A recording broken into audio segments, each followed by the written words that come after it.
প্রিয় দর্শক, প্রিয় গীতাপ্রেমী ভাই ও বোনেরা, আমি তোমাদের সবাইকে জানাই আমার প্রণাম ও ভালোবাসা।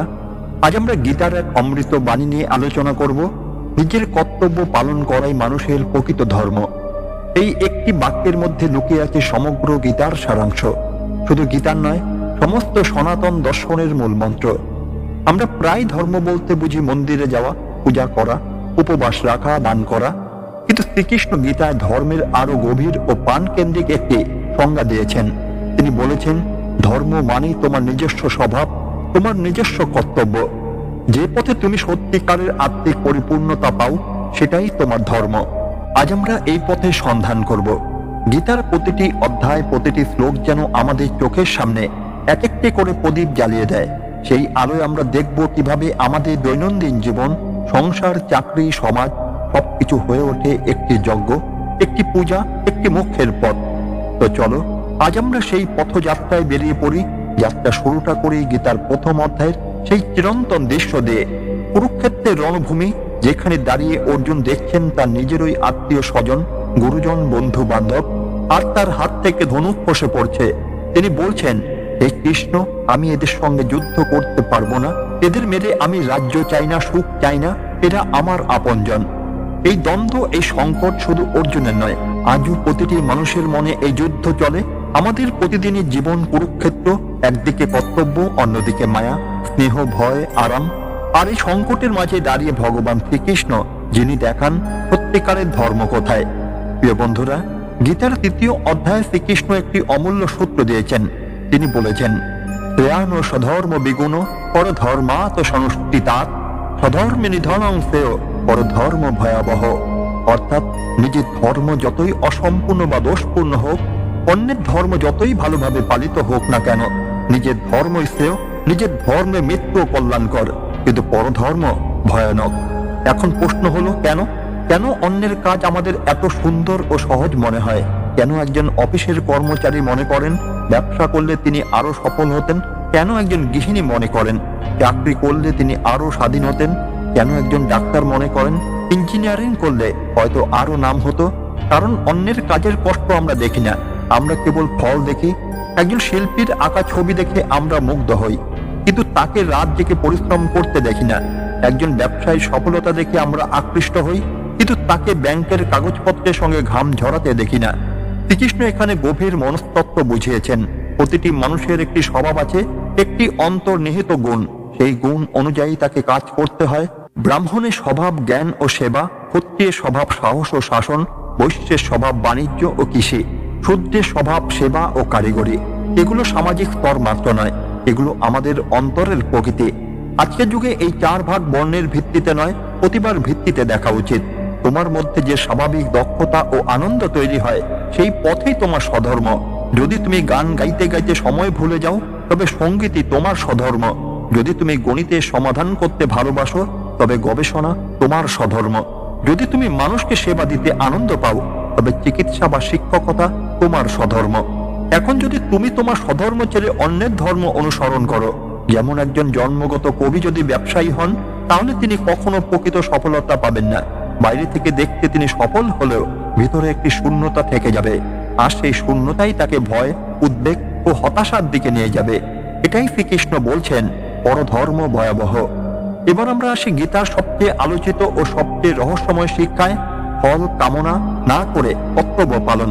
দ্বিতীয় অধ্যায় 47 নম্বর শ্লোকে শ্রীকৃষ্ণ বলছেন, কর্মণ্যেবাধিকারস্তে মা ফলেষু কদাচন মা কর্ম ফল হেতু ভূমা এ সঙ্গস্ত কর্মণি। তোমার কর্তব্য কর্মে অধিকার আছে, কিন্তু ফলে কোনো অধিকার নেই। তুমি কর্ম ফলের জন্য কর্তা হয়েও না, একই সঙ্গে অকর্মণ্য হয়েও না। এই শ্লোকটিকে অনেকে ভুল বুঝেছেন। অনেকে বলেন শ্রীকৃষ্ণ বলছেন ফল কামনা করো না, তাহলে কি আমরা নিষ্ক্রিয় হয়ে বসে থাকবো? কোনো লক্ষ্য ছাড়া কিভাবে কাজ করব? প্রিয় বন্ধুরা, এখানে গভীর দর্শন আছে। শ্রীকৃষ্ণ ফল কামনা করতে নিষেধ করেননি। তিনি বলেছেন, ফলকে আঁকড়ে ধরো না। ফল কামনা করা স্বাভাবিক, কিন্তু ফল লোভ করা অন্যায়।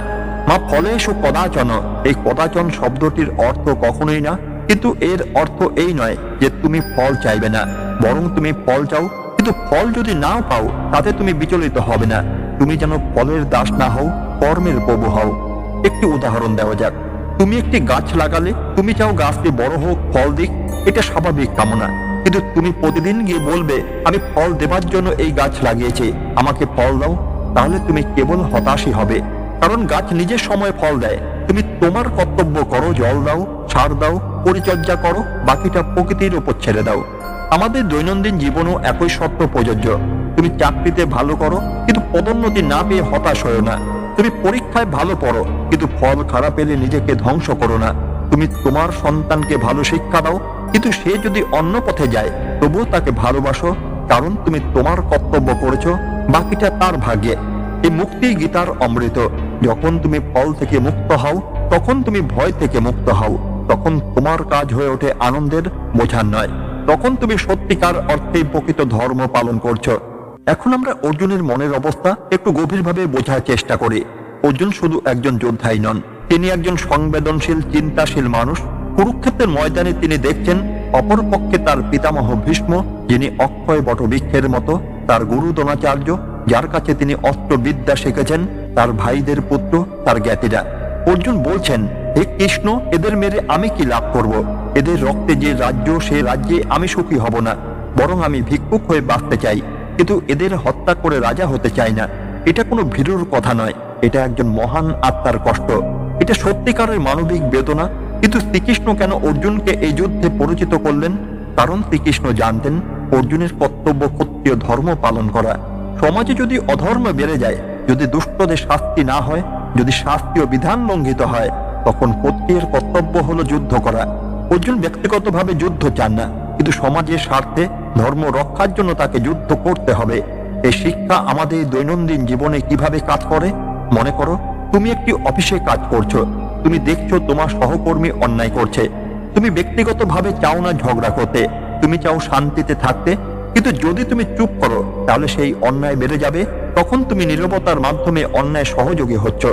আবার তুমি একজন পিতা বা মাতা, তুমি দেখছো তোমার সন্তান মোবাইল ফোনে আসক্ত হয়ে পড়ছে, তুমি ব্যক্তিগতভাবে চাও সন্তানের মন ভাঙতে না, কিন্তু তোমার কর্তব্য হলো তাকে কঠোর ভালোবাসায় শাসন করা, কারণ সন্তানের ভবিষ্যৎ তোমার ব্যক্তিগত আরামের চেয়ে বেশি মূল্যবান। এভাবেই গীতার যুদ্ধ আমাদের প্রতিদিনের যুদ্ধের রূপ নেয়। কর্তব্য কখনো সহজ হয় না, কর্তব্য অনেক সময় কষ্টের, বেদনার, একাকিত্বের, কিন্তু সেই কষ্টই যখন সঠিক উদ্দেশ্য করা হয়, তখন সেটাই সত্যিকারের আরাধনা। আমরা অনেকেই শুনেছি নিষ্কাম কর্ম কথাটি, কিন্তু এত সহজে কি ফল কামনা না করা সম্ভব? আমরা সবাই চাই ভালো বেতন, সুন্দর বাড়ি, নামডাক, প্রশংসা। এগুলো না চাইলে কি মানুষ পশুসম হয়ে যায় না? শ্রীকৃষ্ণ বলেছেন, তুমি ফল কামনা করো, কিন্তু সেই কামনায় তুমি আবদ্ধ হও না। তুমি সাঁতার কাটতে পারো, কিন্তু জলে ডুবে যেও না। একটি উদাহরণ দেওয়া যাক। তুমি একটি গোলাপ ফোটাতে চাও, তুমি বীজ রোপণ করো, জল দাও, সার দাও, আগাছা পরিষ্কার করো। তুমি চাও যে গোলাপ ফুটুক, কিন্তু তুমি যদি প্রতিদিন মাটি খুঁড়ে দেখো যে বীজ অঙ্কুরিত হয়েছে কিনা, তাহলে তুমি বীজটিকে মেরে ফেলবে। তুমি যদি গোলাপ না ফুটলে ভেঙে পড়ো, তাহলে তোমার পরবর্তী ফুলের চেষ্টাও ব্যর্থ হবে। প্রকৃত নিষ্কাম কর্ম মানে হলো তুমি তোমার সর্বোচ্চ চেষ্টা করবে, কিন্তু ফলাফল ভগবানের হাতে ছেড়ে দেবে। তুমি বলবে, হে প্রভু, আমি আমার কর্তব্য করলাম, এখন তোমার ইচ্ছায় যা হয় তাই হোক। এই অবস্থাতেই আসল শান্তি। গীতায় শ্রীকৃষ্ণ আরো বলেছেন, যোগস্থ কুরু কর্মাণি, অর্থাৎ যোগে স্থিত হয়ে কর্ম করো। যোগ মানে যোগাযোগ, নিজের আত্মার সঙ্গে, ভগবানের সঙ্গে।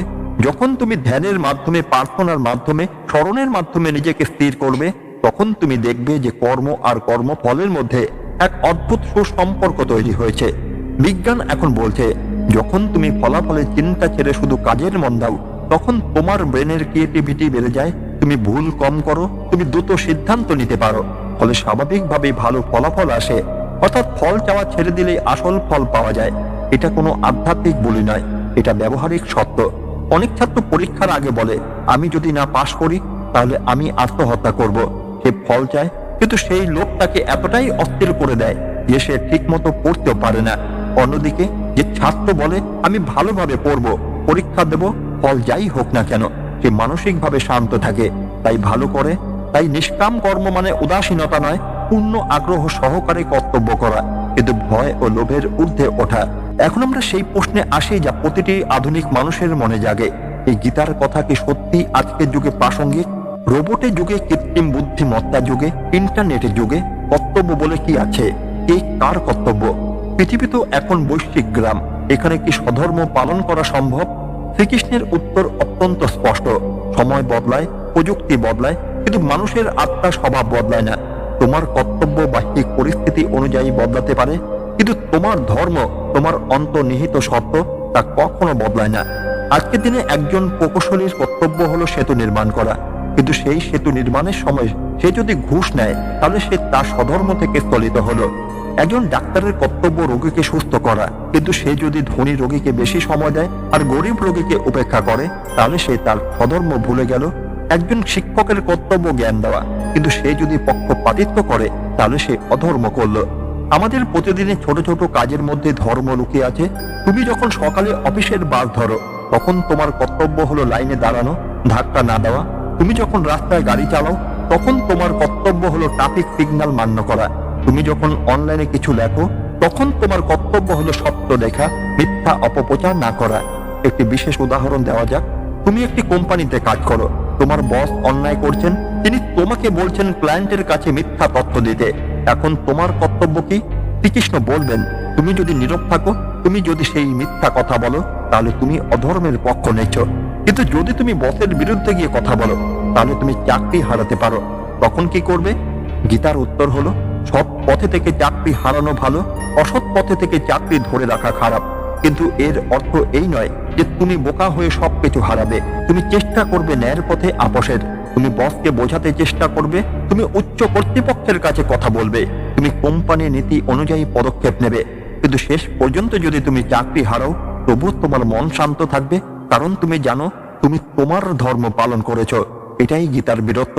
এটি সহজ পথ নয়, এটি কঠিন পথ, কিন্তু এই পথেই যায় মোক্ষ, এই পথেই যায় সত্যিকারের আনন্দ।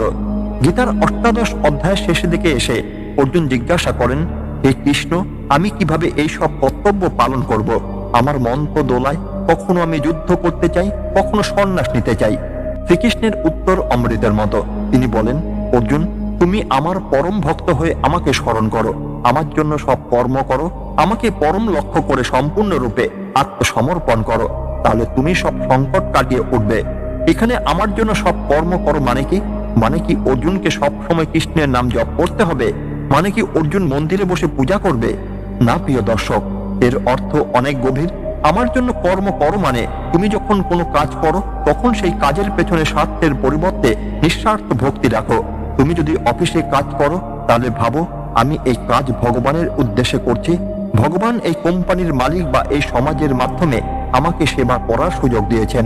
তুমি যদি বাড়িতে রান্না করো, তাহলে ভাবো, এই খাদ্য ভগবানের নৈবেদ্য, আমি পরিবারের সদস্যদের ভগবানের রূপে পরিবেশন করছি। তখনই তুমি দেখবে প্রতিটি কাজ পূজায় পরিণত হয়েছে। তুমি আর বিরক্ত হবে না, ক্লান্ত হবে না, হতাশ হবে না, কারণ তুমি জানো তুমি কর্তা নও, তুমি নিমিত্ত মাত্র। প্রকৃত কর্তা তো ভগবান, তিনি সব করাচ্ছেন। তুমি কেবল একটি নল, যার মধ্য দিয়ে তার ইচ্ছা প্রবাহিত হয়। এই উপলব্ধি এলে কোনো কাজই ছোট বা বড় থাকে না। ঝাড়ু দেওয়া, থালা মাজা, কম্পিউটারে টাইপ করা, লেকচার দেওয়া, সন্তান লালন পালন, সবকিছুই সমান পবিত্র, কারণ সবকিছুর মূলে আছে একই চৈতন্য, ভগবান শ্রীকৃষ্ণের অমৃত বাণী। আমরা এতক্ষণ আলোচনা করলাম গীতা সেই অমৃত সূত্র নিয়ে। নিজের কর্তব্য পালন করাই মানুষের প্রকৃত ধর্ম। আমরা দেখলাম গীতা আমাদের শিক্ষা দেয়, অন্যের পথ দেখে আকৃষ্ট হয়েও না, নিজের স্বভাব ও দক্ষতা অনুযায়ী কর্ম করো, ফলাফলের লোভ ছেড়ে কর্তব্য করো, অন্যায়ের বিরুদ্ধে দাঁড়াও, আর সবকিছু ভগবানের উদ্দেশ্যে নিবেদন করো। এটা কোনো তত্ত্ব নয়, এটা ব্যবহারিক জীবন দর্শন। অর্জুন যুদ্ধক্ষেত্রে এই দর্শন পেয়ে ধনুক তুলে নিলেন। তিনি যুদ্ধ করলেন, কিন্তু তার মন ছিল শান্ত।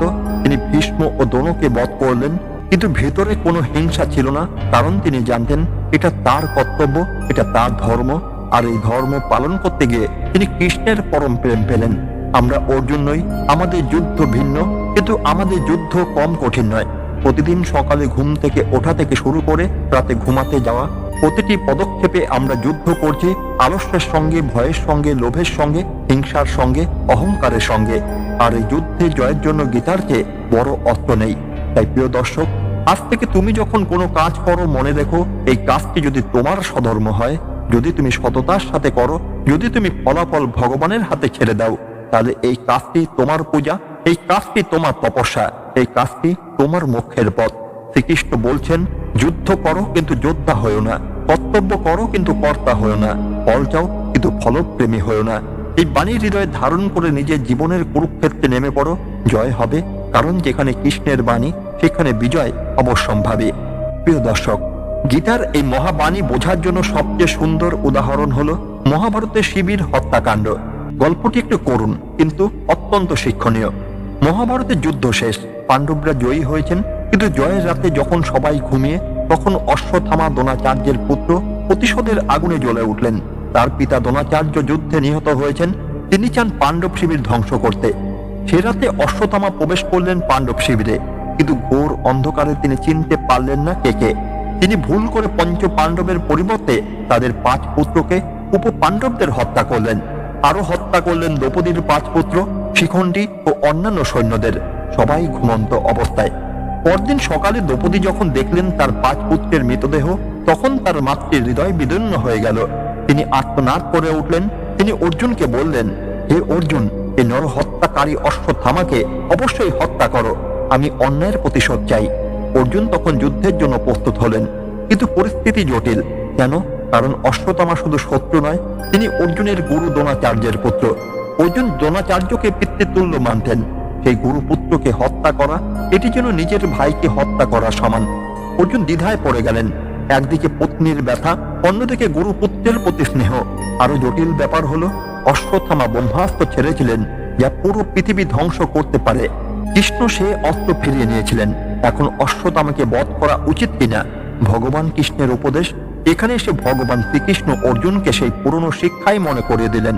অর্জুন, তুমি ক্ষত্রিয়, তোমার কর্তব্য হলো অন্যায় শাস্তি দেওয়া। কৃষ্ণ বললেন, অশ্বত্থামা নারী হত্যা করেছে, শিশু হত্যা করেছে, নির্যাতিত মানুষকে হত্যা করেছে। এটা জঘন্যতম অধর্ম। সে ব্রহ্মাস্ত্র ব্যবহার করেছে শাস্ত্র বিরুদ্ধ ভাবে। তার কোনো ক্ষমা নেই। তুমি যদি তাকে বধ না করো, তাহলে তুমি অধর্মের সহযোগী হবে। তোমার ব্যক্তিগত স্নেহ তোমার কর্তব্যকে গ্রাস করতে দিতে পারো না। কৃষ্ণ আরো বললেন, দ্রৌপদীর কান্না তো তুমি দেখেছো, কিন্তু ওই যে 5 জন পুত্র মরেছে, তাদের মৃত্যুতে পাণ্ডব বংশের ভবিষ্যৎ অন্ধকার হয়েছে। অধর্ম বেড়ে যাবে।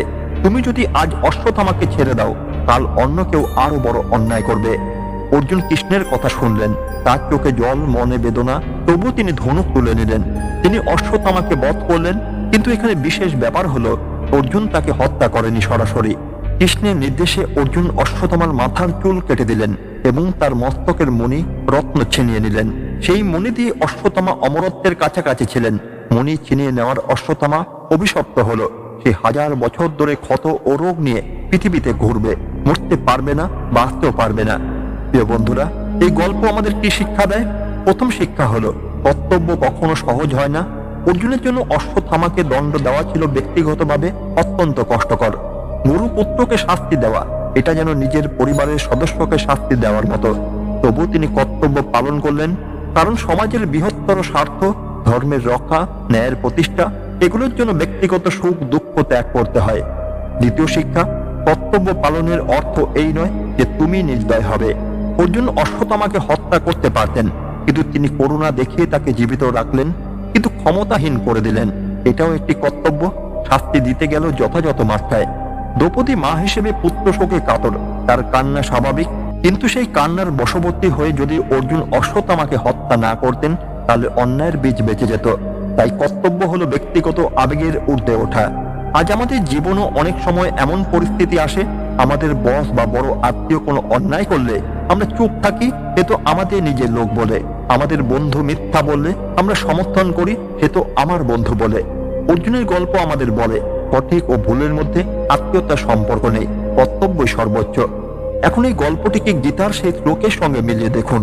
শ্রেয়ান স্বধর্ম বিগুণ পরধর্মাৎ সংস্কৃতা। নিজের ধর্ম দোষপূর্ণ হলেও সেও অন্যের ধর্ম সুপালিত হলো তা ভয়ানক। অর্জুন ক্ষত্রিয় ধর্ম পালন করলেন, অন্যের শাস্তি দেওয়া, যদিও এই কাজটি তাকে কষ্ট দিয়েছে, যদিও এই কাজটি গুরুপুত্র বধ বলে মনে হতে পারে, তবুও এটি তার স্বধর্ম ছিল। তিনি যদি স্নেহবশত অশ্বত্থামাকে ছেড়ে দিতেন, তাহলে সেটা হতো বড় ধর্ম, যা ভয়ানক।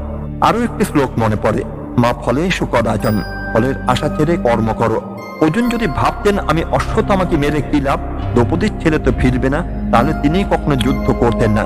তিনি ফল ভেবে কাজ করেননি, তিনি শুধু ভেবেছেন এটা আমার কর্তব্য। আমাদের জীবনে প্রয়োগ হলো, আমরা অর্জুন নই, আমাদের হাতে ব্রহ্মাস্ত্র নেই, কিন্তু আমাদের ছোট ছোট কর্তব্য আছে। মনে করো তুমি একটি পরীক্ষার হলে বসে আছো,